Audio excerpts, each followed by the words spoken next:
균노무사 TV의 노무사 김승현입니다. 예, 오늘도 지난 시간에 이어서 저희가 좀 승인 사례들을 좀 소개시켜 드리려 해요. 그동안은 여러 가지 여러분들이 이제 산업재해를 처리하는 방법, 또는 임금체불을 처리하는 방법, 기타 입증 방법, 사건에 휘말리지 않은 방법 많이 소개를 해드렸는데요. 자, 사실은 케이스 바이 케이스다 보니까 좀 케이스를 많이 설명드리는 것도 도움이 되겠다라고 이제 생각이 들었어요.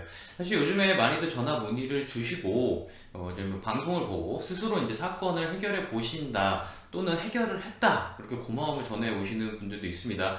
참 다행스러운 일이에요. 이 방송의 목적은 스스로 예방하고 또 스스로 만들어 나갈 수 있는 기회를 좀 열어드리자라는 차원에서 저희가 이제 시작한 건데요. 예, 그런 효과를 보고 있다면 소기의 목적을 달성하고 있는 것이 아닌가, 그런 생각을 좀 해봅니다. 자, 오늘은 저희가 세 번째로 성공 사례, 이번에 좀 여러분들 항공기 승무원 아시죠? 승무원이 이제 객실 승무원이 말고 운항 승무원, 쉽게 말하면 파일럿이라는 직종이 있습니다. 이게 우리나라에 있는 대형 항공 업체에서 발생한 뇌심 질환 사건에 대해서 좀 소개를 해드리려고 그래요. 이 케이스를. 왜 항공기 파일럿사를 소개시켜 드린 이유는 사건이 좀 특수해서입니다.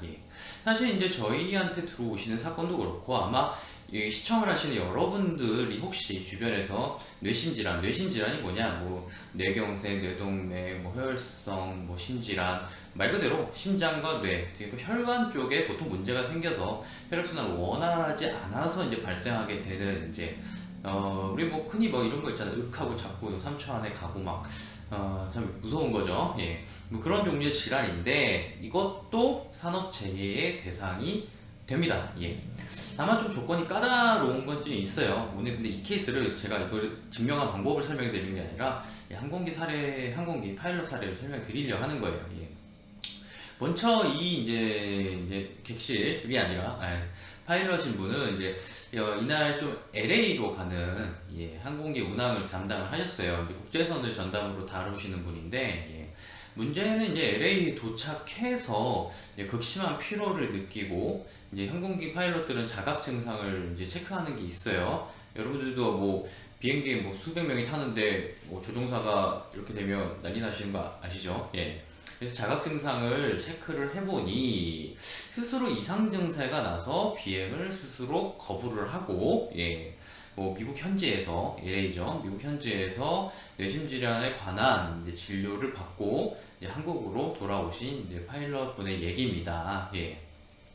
자, 이게 왜 이 사건이 좀 특이하게 어렵냐면은, 우리나라에서 업무상 질환, 그러니까 과로성 질환을 인정하는 기준이 초단기 과로, 그 다음에 단기성 과로, 그다음에 만성 과로, 이렇게 세 개를 구분해서 이제 근로복지공단에서는 이게 노동부에서 지침을 내린 거에서 과로성 질환인지 아닌지를 인정할 여부를 판단한단 말이에요. 그런데 여러분들 이건 인터넷 한번 검색해 보세요. 과로사 인정 기준 이렇게 검색하면 엄청나게 글들 많이 나옵니다.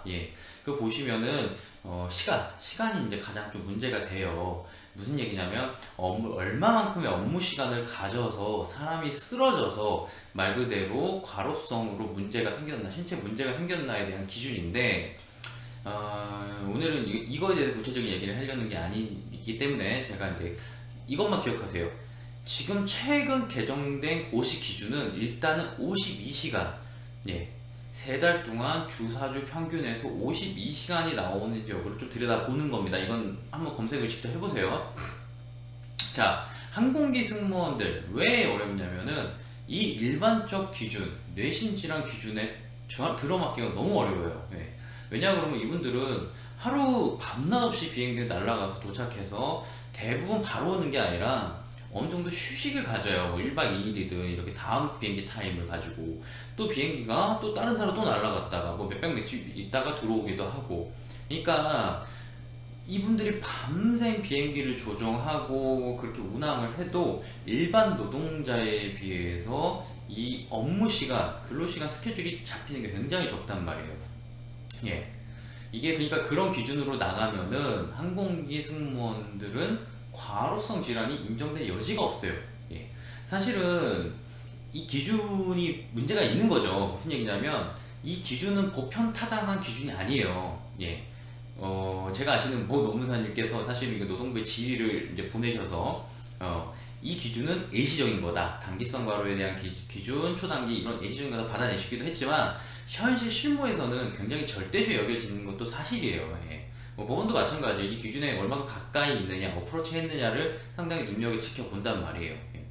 그런데 이같이 직종과 전혀 맞지 않는 기준이 작동할 수 없는 사례들도 분명히 있다. 그래서 이것은 좀 다르게 접근을 해야 된다는 거죠.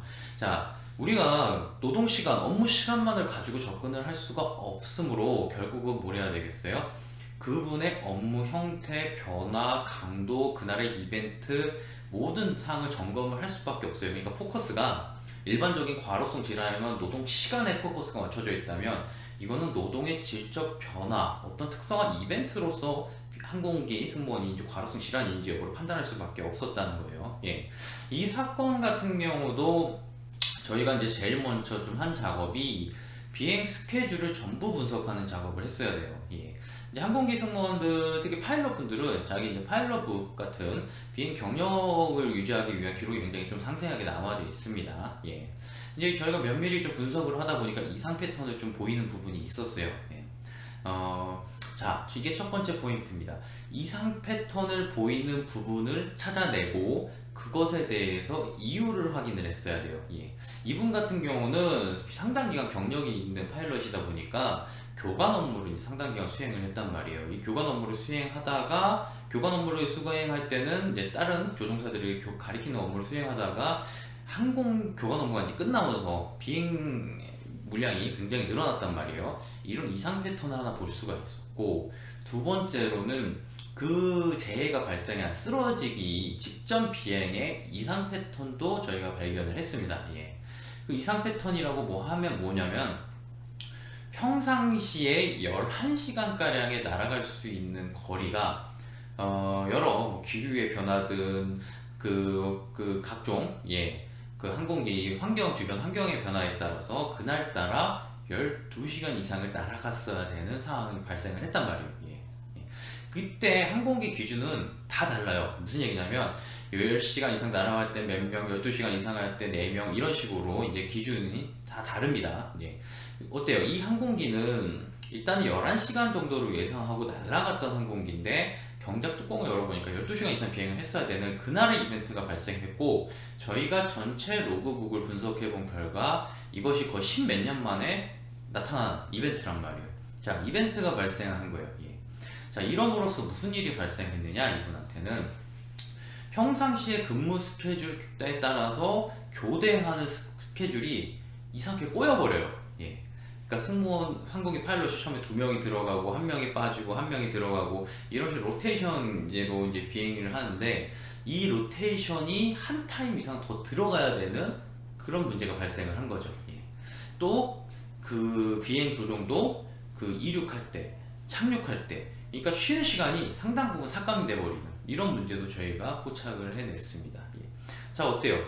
그동안 교관 때문에 비행 시간이 압도적으로 늘어나는 그런 패턴도 보였고, 그날의 비행도 이상하리만큼 그 시간도 걸렸고, 또 그 시간이 걸림으로써 운전을 하시는 분, 조종을 하시는 분이 결국 무리하게 한 타임 더 들어갔어야 되는 그런 이벤트적 상황을 발견해내는 이것이 중요한 포인트였죠.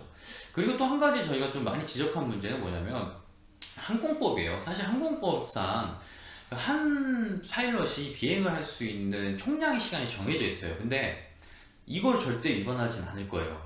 근데 이 법의 명점이 뭐냐면 총량은 정해져 있는데 그 분포도에 대해서 정해진 게 없어요. 그러니까 이만큼 비행하다 갑자기 이만큼 비행해서 1000시간을 맞춰내면은 그 총량을 맞춰내면 이게 불법이 아니라는 거예요.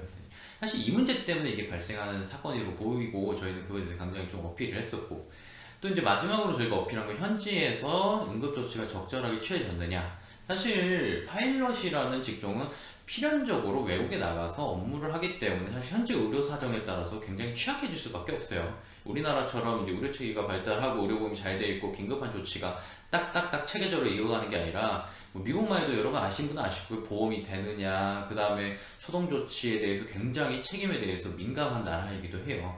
때문에 초동 조치도 저희는 좀 문제가 많이 있었다, 또는 현지에서 어려움이 있었다라고 이제 보는 사정도 있었고요. 예.